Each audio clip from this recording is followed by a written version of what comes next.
Now we're going to set up our panels. Before I had opened up my graph editor outside the window, but we're going to be animating this character, so let's try a different setup.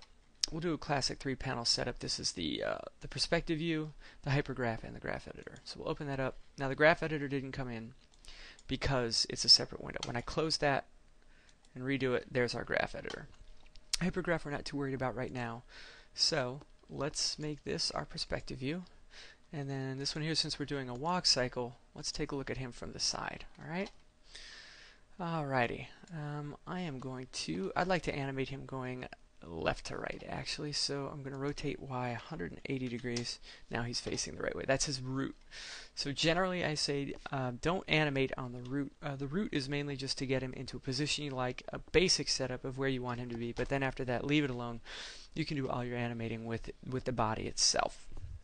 Okay, now we have a couple other things we want to do before we're ready to actually animate. If you'll notice, there's a lot of other stuff going on here.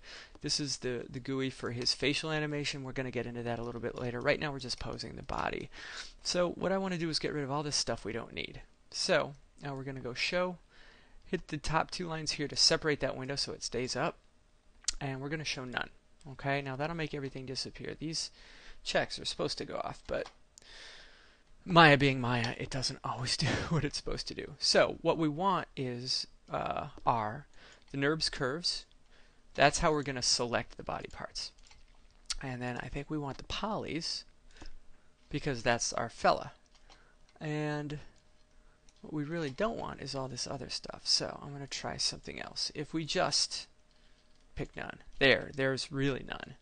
Now we pick our NURBS curves and our NURBS polys. And there we go. Okay.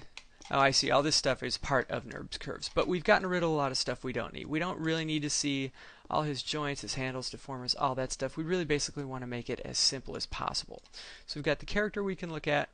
And I think we can make this panel a little bit bigger so we can zoom in a little closer. Character we're going to look at, and our means of picking the body parts we're going to animate. Okay?